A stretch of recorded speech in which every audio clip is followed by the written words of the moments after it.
This is the video for College Algebra Lesson 2.2. Objective, find the slope of a non-vertical line, horizontal line. Find how slopes are related in parallel and perpendicular lines. Our slope formula is m equals y2 minus y1, x2 minus x1, where x1 and y1 are the first point, and x2 and y2 are the second point. Slope is also known as a rate of change. So to use the slope formula, we can find the slope. You could also graph to find the slope looking at the rise or the run. So let's just go ahead and use the formula. Label these x1 and y1, x2 and y2. Fill in the slope formula, y2 minus y1 over x2 minus x1. So we have 0 minus 4 over 8 minus 0. 0 minus 4 is negative 4, divided by 8 equals negative 1/2. Second problem, again, label these x1, y1, x2, y2. So we have 3 subtract negative 4 divided by negative 5 minus negative 2. 3 minus negative 4 would be 3 plus 4, that's 7, divided by negative 5 minus negative 2 is negative 3. 7 divided by negative 3 is a negative 7/3 for the slope. On the word problem, a college student rents a room for $300 a month plus a deposit of $500. So the first month the student pays, $800. 500 plus 300 is $800. And the second month, the student pays a total of, second month, $1,100, and so on. Find the slope of these 2 points and explain what it stands for. So again, we're going to find the slope. So we have y2 minus y1 over x2 minus x1. We're going to label those x1 and y1, x2 and y2. So we have 1,100 minus 800 divided by 2 minus 1. Is 300 over 1. So this stands for $300 each month. Find the slope of the line in standard form. Okay, so here's our standard form. 3x minus 2y equals 9. Subtract 3x, subtract 3x. We now have negative 2y equals 9 minus 3x. Divide by negative 2, and we have y equals negative 9/2 plus 3/2 x. Remember, the slope is always in front of the x. So I could rewrite this as y equals 3/2 x minus 9/2. Just turn the numbers around. So y equals mx plus b. M is the slope. M has to be 3 over 2.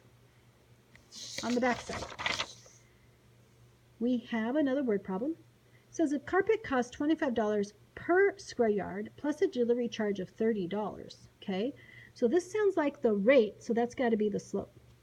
This $30 sounds like the ordered pair 0, 30. Because if I have 0 yards, I would still charge $30 for the delivery, even though I'm not delivering anything. Okay? So it says the total cost C of n square yards would be given by what formula? Okay? So we have y equals mx plus b. C is the cost, equals 25 was our rate, $25 per square yard. N is the number of yards, plus 30 was our delivery charge. So however many yards we have, we'd multiply by 25 and then add the $30 for the delivery charge. Okay, what is the slope of the line in the above problem? What does it stand for? So $25 stands for the cost per square yard.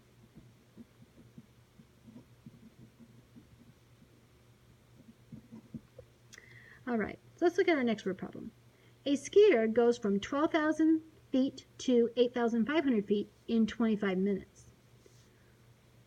What is the average rate of descent? What does the value mean? All right, so 12,000 feet, well, that's when we started, right? So that would be the ordered pair 0, 12,000. After 25 minutes, we were at 8,500. So I have 2 ordered pairs here. So I can calculate the rate of change, which is the slope. So we're going to go y2, 8,500, minus 12,000, divided by 25 minus 0. Okay, this is going to be negative 3,500 divided by 25. If I divide that, that'll give me the rate per minute. So it looks like I would have negative 140 per 1 minute. So I'm dropping 140 feet each minute. So that's what the value means. I'm negative, so I'm going down 140 feet every minute. That's cruising pretty good, I would think. Okay, answering the next question. The slope of a vertical line is undefined. Why? Well, we would have points such as 1, 0 and 1, 5 on a vertical line. If I calculate the slope of that, I would have 5 minus 0 over 1 minus 1. This gives me 5 over 0, which is undefined.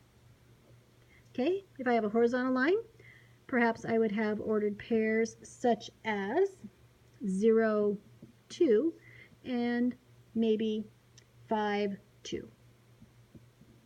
If I calculate the slope of that, I would get 2 minus 2 over 0 minus 5, which would be 0 over negative 5, which would be 0. So there you see the slope is 0. And our first slope was undefined. So vertical lines have a slope that's undefined. Our horizontal lines have a slope of 0. You can check out those 2 points. If you graph those, you see this will make a vertical line, and this will make a horizontal line.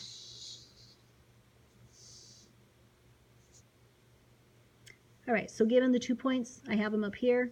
You can check those. Okay, perpendicular lines have negative reciprocal slopes. So if I have 1/2, the negative reciprocal slope would be negative 2 over 1. So this one's positive, this one's negative. This is 1/2. I flip it over, I get 2 over 1. If I have negative 3, that would be negative 3 over 1. So this would be positive 1/3. 4/5, that's positive. I would need a negative and flip it over 5/4. Negative 5/3 is negative, so I would need a positive 3/5. Parallel lines have equal slopes. So if I have 3/2, equal slope would be 3/2. If I have negative 4, an equal slope would be negative 4. All right, good luck with your homework. You see it there on the bottom. Best wishes.